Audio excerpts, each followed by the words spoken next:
So our next topic is molecular mass and mole concept. सबसे पहले हम molecular mass पढ़ेंगे. molecular mass क्या होता है, किसी भी molecule का कितना mass हो सकता है. ठीक है. This concept can be extended to calculate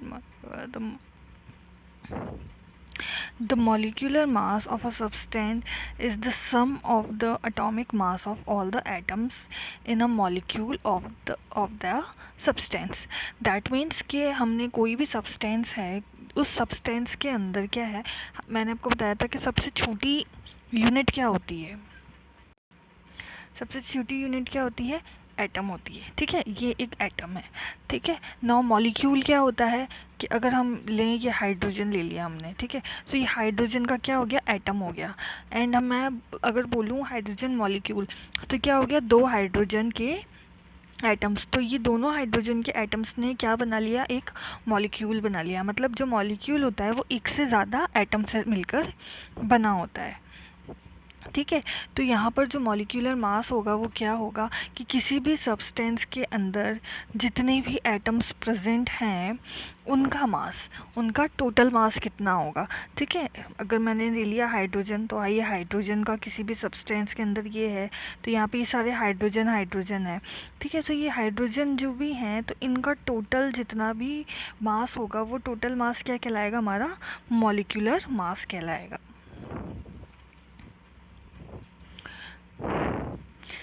It is therefore the relative mass of molecule expressed in atomic mass unit. जो भी यूनिट होती है मॉलिक्यूलर मास की, तो वो क्या होती है, atomic mass unit means you. ये यू होता है. नाउ आपको क्वेश्चंस दे रखे हैं यहाँ पर कुछ. सो इस क्वेश्चन के अंदर क्या दे रखा है कि हमें कैलकुलेट करना है मॉलिक्यूलर मास का. किसका, वाटर का, H2O का. ठीक है. सो सबसे पहले H2O का यहाँ पर हमने मॉलिक्यूलर मास फाइंड करेंगे. सो सबसे पहले मॉलिक्यूलर मास फाइंड करने के लिए मैंने आपको बताया कि अपन को क्या पता होना चाहिए, एटॉमिक मास पता होना चाहिए. ठीक है. क्योंकि मॉलिक्यूल किससे मिलके बना होता है, एटम से. तो एटॉमिक मास पता होना चाहिए. तो हाइड्रोजन का एटॉमिक मास क्या होगा, 1 यूनिट होगा. 1 यूनिट क्यों होगा, हाइड्रोजन का जो एटॉमिक नंबर क्या होता है, 1 होता है. एंड मैंने आपको प्रीवियस वीडियो में बताया था कि जो मास होता है, एटॉमिक मास होता है, वो क्या होता है, जो भी हमारे पास नंबर दिया हुआ होता है एटॉमिक नंबर, उसको हम 2 से मल्टीप्लाई कर देते हैं. सॉरी, उसका जब हम डबल कर देते हैं तो वो जो डबल होता है वो हमारा क्या होता है, उसका एटॉमिक मास कहलाता है. ठीक है. सो मल्टीप्लाई करना है 2 से. तो यहाँ पे जो हाइड्रोजन होता है ना, इसका एटॉमिक मास क्या होगा, हमारा 1 ही होगा. ठीक है. हाइड्रोजन का जो एटॉमिक मास होता है वो 1 ही होता है. एंड ऑक्सीजन है सिमिलर. ऑक्सीजन का यहाँ पे एटॉमिक नंबर क्या होगा, 8 होगा. ठीक है. और एटॉमिक मास क्या हो जाएगा इसका, जस्ट डबल. मतलब इसको 2 से मल्टीप्लाई करेंगे तो यहाँ पे कितना आ जाएगा, 16. तो ये इसका क्या हो जाएगा, एटॉमिक मास ऑक्सीजन का 16 यूनिट हो जाएगा. ठीक है. So molecular mass of water which contains 2 atom of hydrogen and 1 atom of oxygen. ठीक है. सो अगर हम वाटर की बात करें, यहाँ पे आप इसका फॉर्मूला देख सकते हैं. तो यहाँ पे हाइड्रोजन के कितने एटम्स हैं, 2 एटम्स है. एंड ऑक्सीजन का कितना एटम है, 1 एटम है. ठीक है. तो यहाँ पे कितने हैं, 2 atoms of hydrogen and 1 atom of oxygen.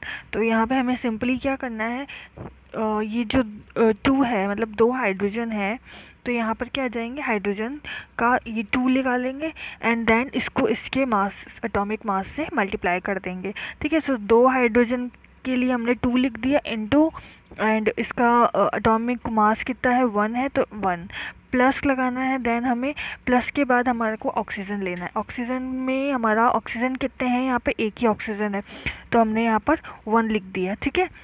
तो यहाँ पे हमारा 1 आ गया इनटू, एंड ऑक्सीजन का एटॉमिक मास कितना था, हमने यहाँ पे फाइंड करा था 16 आया है, तो यहाँ पे 16 लिखते हैं. तो इसको अगर हम सॉल्व करेंगे तो हमारे पास कितनी टोटल यूनिट आ जाएगी, 18 यूनिट. तो टोटल इसका मॉलिक्यूलर मास कितना हो गया, 18 यूनिट आ गया.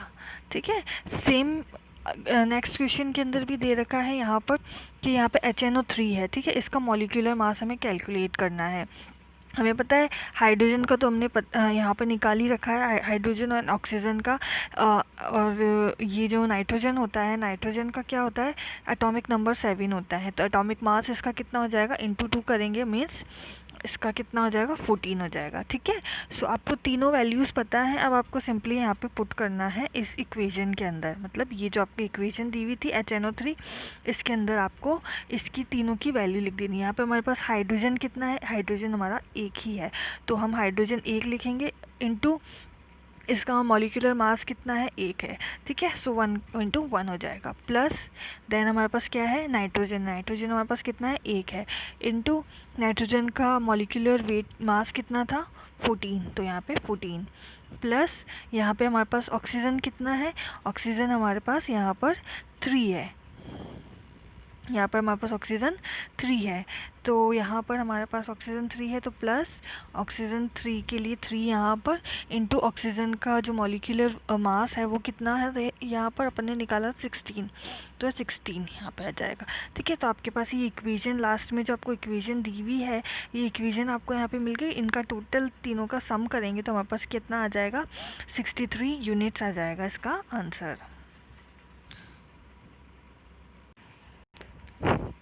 Now next is formula unit mass. ठीक है, फॉर्मूला यूनिट मास भी क्या होता है, मॉलिक्यूलर मास की तरह ही होता है, सिमिलर होता है, बट वहाँ पे हम क्या कर रहे थे कि हम जो भी हमारे सब्सटेंस थे उनके हम क्या मॉलिक्यूलर मास निकाल रहे थे। यहाँ पर हमने क्या, हम डिफरेंस सिर्फ इतना है कि यहाँ पर आयंस के लिए हम निकालेंगे। ठीक है, सो the formula unit mass of a substance is the sum of atomic mass of all atoms in a formula unit of a compound। ठीक है, तो वहाँ पे भी हम क्या कर रहे थे, किसी भी कंपाउंड का हम क्या कर रहे थे, मॉलिक्यूलर मास निकाल रहे थे। सेम कैसे निकाला था कि जितने भी एटम्स थे उन एटम्स का हमने टोटल मास को हमने क्या करा था, ऐड कर रहे थे, तो हमारे पास क्या मिल रहा था, हमें मॉलिक्यूलर मास मिल रहा था। ठीक है, सेम चीज़ यहीं पे करेंगे, जितने भी एटम्स के मास होते हैं उन सबको हम क्या करेंगे, ऐड करेंगे, सम करेंगे उनका, तो उसके सम से हमारे को क्या मिलेगा, ये formula unit of a compound, मतलब किसी भी कंपाउंड का हमें यूनिट मास मिल जाएगा। ठीक है, बट सेम है ये दोनों, molecular mass and unit formula same है। डिफरेंस क्या है यहाँ पर, यहाँ पे डिफरेंस क्या था कि ये जो हम use word formula unit for दो substance which constitute particle are ions. ठीक है, सो ये जो वर्ड फार्मूला है, ये जो अभी हम जो यूज़ कर रहे हैं, ये हम किन कंपाउंड्स के लिए यूज़ करेंगे, आयंस के लिए, जिनके अंदर आयंस हो। ठीक है, सो वहाँ पे हमने क्या करा था, H2O लिखा था। ठीक है, तो ये सिंपल कंपाउंड है एक। ठीक है, एंड यहाँ पर क्या है, हमने एग्जांपल लिया NaCl का, तो NaCl क्या होता है, मतलब इसके अंदर Na और जो Cl होता है, ये दोनों ही क्या है, आयंस होते हैं। ठीक है, Na plus and Cl minus अपने आगे पढ़े ही थे टेबल के अंदर, तो ये प्लस एंड माइनस के का मतलब क्या होता है कि ये Na प्लस एक आयन है एंड Cl माइनस क्या है, आयन है। ठीक है, तो यहाँ पर जो आयंस कंपाउंड होते हैं तो उनके लिए हम क्या है, ये यूनिट मास फॉर्मूला क्या है, यूज़ करते हैं। ठीक है, सो यहाँ पे NaCl का निकाल रखा है, यहाँ पे Na कितना है, यहाँ पे 1 है। ठीक है, इंटू Na का मॉलिक्यूलर मास कितना हो गया, 23 हो गया। ठीक है, तो यहाँ पे 23 लिख दिया, इंटू प्लस यहाँ पे Cl कितना है, 1 है, इंटू Cl का मॉलिक्यूलर मास कितना हो गया, 35.5, एंड टोटल इनका करेंगे तो हमारे पास क्या आ जाएगा, 58.5 यूनिट्स आ जाएंगे। ठीक है, सिमिलरली यहाँ पे CaCl2 जो है, ये भी क्या होता है, आयंस होते हैं, तो इसके लिए भी हमने क्या निकाला, यहाँ पे Ca का कितना है, Ca का एटॉमिक मास कितना है, यहाँ पर 40 है। ठीक है, एंड Cl2, यहाँ पे Cl2 के कितने हैं, क्लोरीन के कितने हैं मॉलिक्यूल मॉलिक्यूल लेके, क्लोरीन के एटम कितने हैं, 2 हैं। ठीक है, तो यहाँ पे 2 लिख दिया, इनटू इसका एटॉमिक मास कितना हो गया, यहाँ पे 35.5। ठीक है, तो इनको ऐड करा तो हमारे पास टोटल क्या आ गया, 111 यूनिट। ठीक है, 111 यूनिट हमारे पास इसका आंसर आ गया।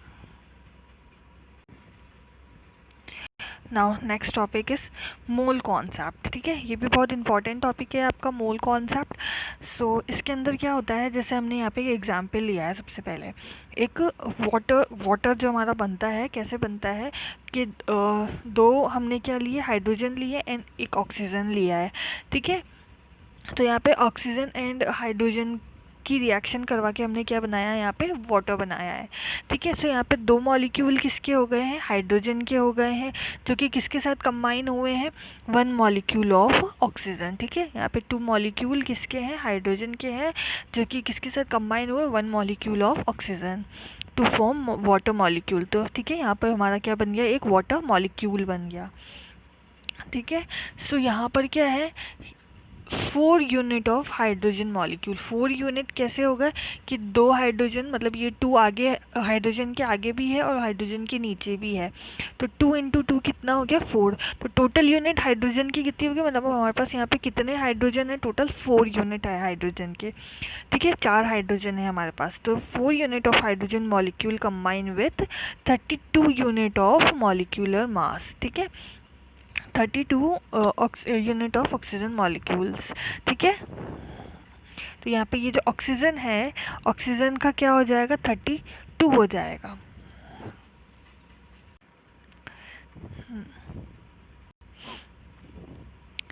ठीक है, तो यहाँ पर हम, ठीक है, सो यहाँ पर हमने क्या करा, 4 यूनिट ऑफ हाइड्रोजन को 32 यूनिट ऑफ ऑक्सीजन के मॉलिक्यूल के साथ कंबाइन करवाया, तो हमारे को कितने मिले, 36 यूनिट ऑफ वाटर मॉलिक्यूल मिले। यहाँ पे 36 यूनिट है इसका टोटल मॉलिक्यूलर वेट।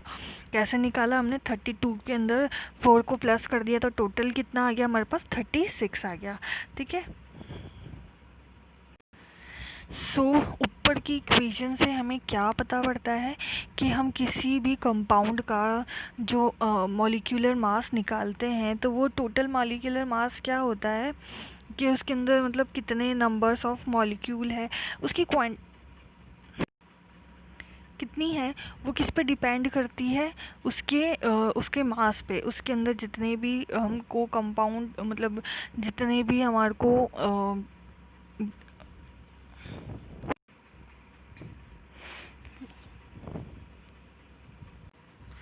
सब्सटेंस दे रखे हैं, उसका क्या है वेट, उसका मास कितना है, उसमें नंबर ऑफ़ मॉलिक्यूल कितना है, उस पर उसकी जो लास्ट क्वांटिटी उस पर डिपेंड करती है। ठीक है, उसकी quantity.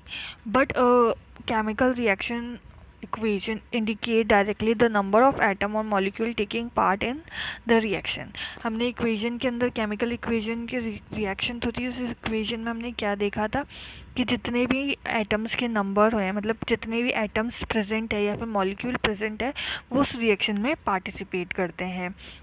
Therefore, it is more convenient to refer to the quantity of a substance in term of number of its molecules or atom rather than their mass। ठीक है, सो यहाँ पर हमने क्या करा है, हमने ये देखा इक्वेशन में कि ये जो भी मॉलिक्यूल है या फिर जो भी एटम्स हैं कितने हैं, वो उस पर उसकी क्वांटिटी डिपेंड कर रही है। ठीक है, तो यहाँ पर क्या है कि जब हम मेज़र करते हैं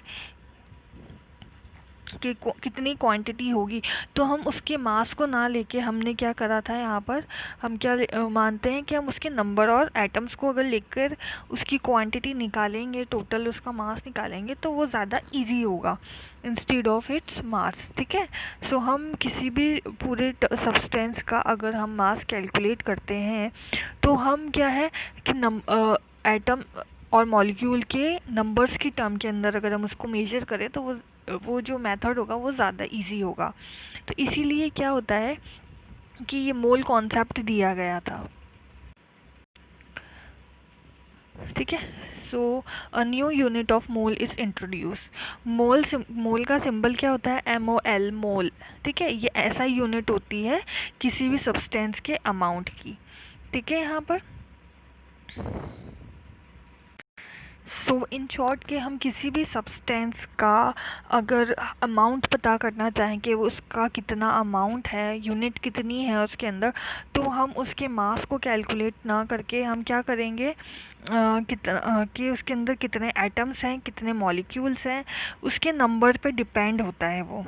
ठीक है, उसके नंबर की हेल्प से हम उसका अमाउंट क्या करेंगे, पता करेंगे। सो इसीलिए हम मोल कॉन्सेप्ट यूज़ में लेते हैं। सो ये जो 1 मोल होता है ना, 1 मोल के अंदर हमारे पास कितना होता है, 6.02 इंटू 10⁻23। ठीक है, 23 एटम्स होते हैं।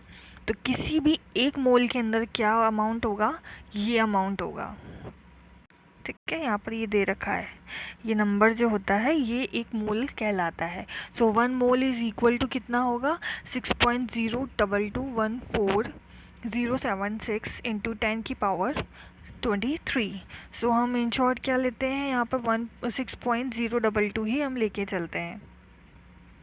सो यहाँ पे कुछ एग्जाम्पल दे रखे हैं, मैं बताती हूँ कि किस तरीके से 1 मोल का कॉन्सेप्ट चलता है। कि अगर हम 1 मोल ऑफ कार्बन एटम्स की बात करें, अगर हमने बोला 1 मोल ऑफ कार्बन एटम्स, तो इसका मतलब क्या होगा कि उस 1 मोल के अंदर कार्बन के कितने एटम्स होंगे, 6.022 इंटू 10⁻26 एटम्स होंगे कार्बन के उस 1 मोल के अंदर।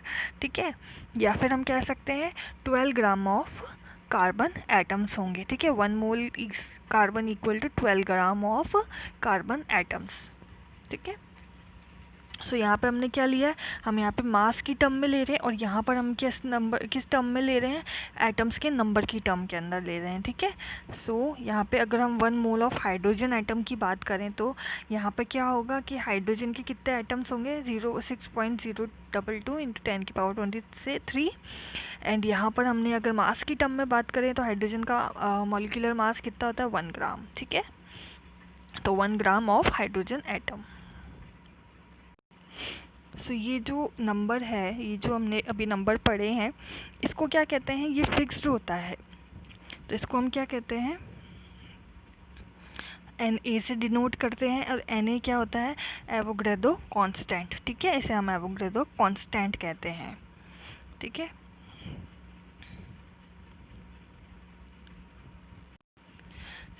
अगर हम अमाउंट पता करना चाहें किसी भी सब्सटेंस का, तो हम क्या सिंबल लगाएंगे, एन लगाएंगे।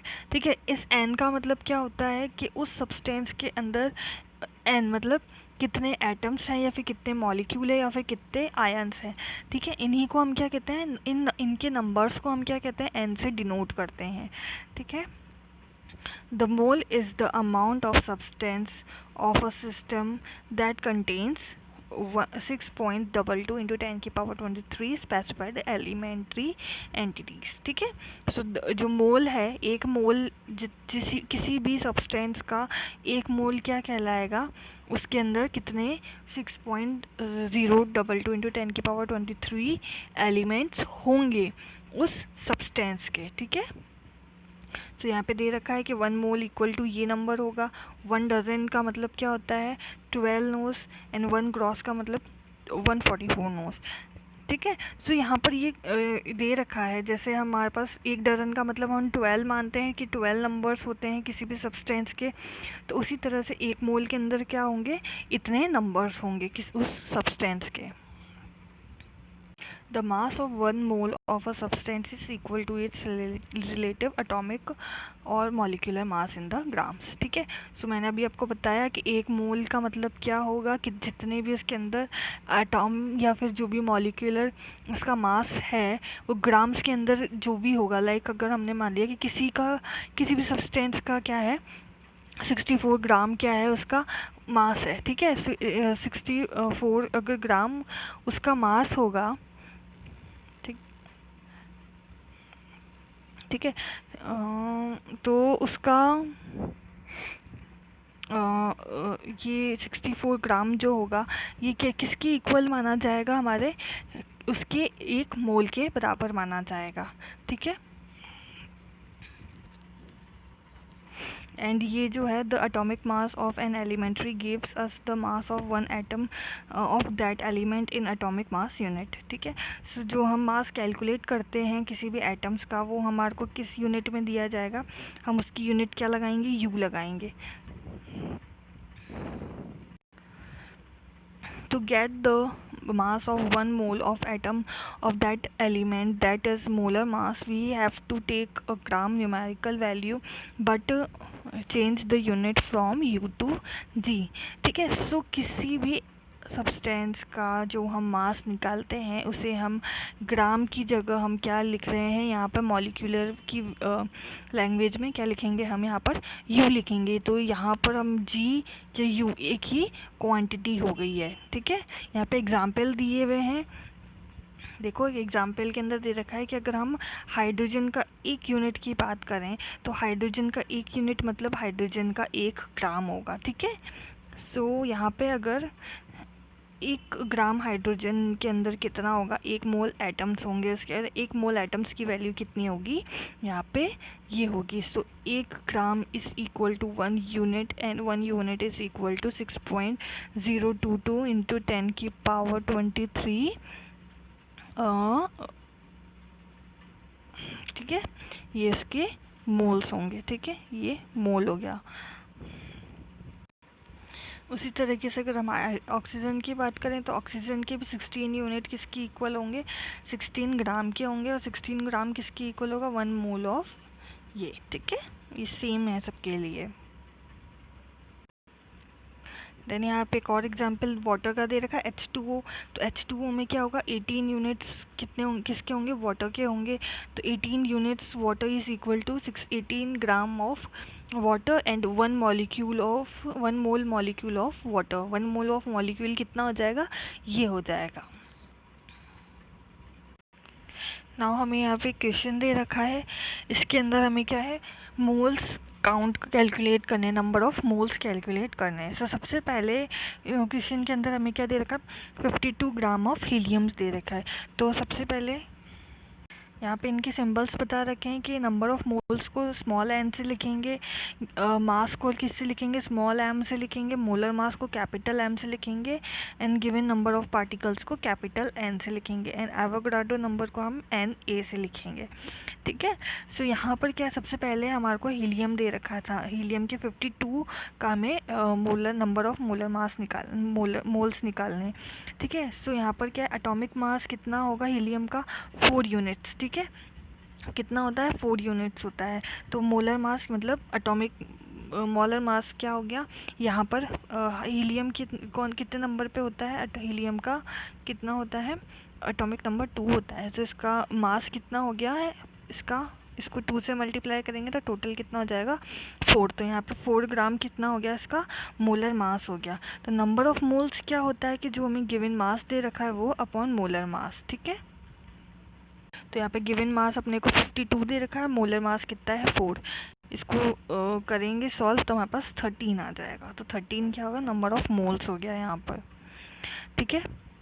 देन सेकंड क्वेश्चन क्या था हमारा, सेकंड क्वेश्चन क्या था, 12.044 इंटू 10 की power 23 number of helium atom. अब यहाँ है नंबर्स दे रखे हैं, यहाँ पहले यहाँ पर हमारे को कितना दे रखा था, ग्राम दे रखा था, यहाँ पे नंबर्स दे रखे हैं। तो अब हम कैसे फाइंड करेंगे मोल्स, जो भी हमारा गिवन नंबर्स होते हैं वो into Avogadro number. Avogadro number अभी हमने पढ़ा था क्या होता है, 6.2022 इंटू 10 की पावर 23। तो हमें गिवन क्या दे रखा है, ये दे रखा है, और अपॉन ये, तो इन दोनों को कैंसिल करेंगे तो हमारे पास टोटल क्या आ जाएगा, 2 मोल आ जाएंगे। नेक्स्ट क्वेश्चन में हमें को क्या दे रखा है, मास कैलकुलेट करना है। सो हमें यहाँ पे मोल्स दिए हुए हैं, 0.5 मोल्स ऑफ N2 गैस, ठीक है, नाइट्रोजन गैस के 0.5 मोल्स दिए हुए हैं। तो ये फर्स्ट फॉर्मूला इसका ये होगा मास का कि molar mass into number of moles, ठीक है। तो यहाँ पे मोलर मास हमारा कितना होगा, इसका 28 होगा, एंड यहाँ पर इसका नंबर ऑफ़ मोल्स कितने होंगे 0.5। मोलर मास मैंने आपको बताया ही था कि मोलर मास कैसे निकालते हैं। एटॉमिक नंबर कितना होता है नाइट्रोजन का 7 होता है, ठीक है। तो 7 को अगर मॉलिक्यूलर मास निकालेंगे तो 7 का मॉलिक्यूलर मास कितना हो जाएगा 14 हो जाएगा, ठीक है। लेकिन यहाँ पे नाइट्रोजन के कितने एटम्स दे रखे हैं, 2 एटम्स दे रखे हैं, तो इसका मास मॉलिक्यूलर मास कितना आ जाएगा 14 इंटू 2, इट मीन्स 28। यहाँ पर ये 28। नेक्स्ट सेकंड के अंदर क्या है, यहाँ पर 0.5 मोल ऑफ सिर्फ एन। अब यहाँ पे सिर्फ एन दे रखा है, तो एन का मॉलिक्यूलर मास कितना आ जाएगा 14। यहाँ पे हमारे को N2 दे रखा था प्रीवियस के अंदर, तो हमने इंटू 2 करा था। यहाँ पे सिर्फ 14 है, तो 14 इंटू 0.5 कितना हो गया 7 ग्राम्स हो गया, ठीक है। थर्ड के अंदर हमें को नंबर दे रखा है सेम, तो थर्ड में हमारे को नंबर दे रखा है। अभी मैंने पहले बताया था नंबर ऑफ मोल्स कैसे निकालेंगे, प्रीवियस क्वेश्चन में भी जो गिवन नंबर्स दिए होते हैं वो अपॉन एवोगैड्रो नंबर, ठीक है। सो हमारे पास गिवन क्या है,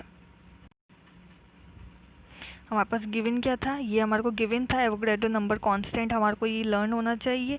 ये हमने लिखा, तो हमारे पास आंसर हमारा क्या आ गया यहाँ पर एन इंटू, अब देखो हमारे पास हमको यहाँ पे क्या निकाला, नंबर ऑफ़ मोल्स निकाल, यहाँ पे मास निकालना है। तो मास क्या होगा, नंबर ऑफ़ मोल्स इंटू यहाँ पे इसका जो मॉलिक्यूलर मास होगा वो, तो यहाँ पे मॉलिक्यूलर मास कितना लिख दिया है 14 इंटू यहाँ पे एवोगैड्रो नंबर कितना, यहाँ ये सॉरी नंबर ऑफ़ मोल्स कितना आ गया हमारे पास, ये यहाँ से ये, ठीक है। ये जो वैल्यू आएगी यहाँ पर ये, ठीक है। तो ये कैंसिल हो रहा है, तो यहाँ पर इसको अगर मल्टीप्लाई करेंगे तो हमारे पास क्या आ जाएगा 7 ग्राम्स आ जाएगा, क्योंकि ये क्या करेगा 1/2 है ये, ठीक है। 1/2 मीन्स यहाँ पे इसको इससे काटा तो 7 आ गया हमारे पास, ठीक है। So we have done this chapter. In next video we will start chapter 4।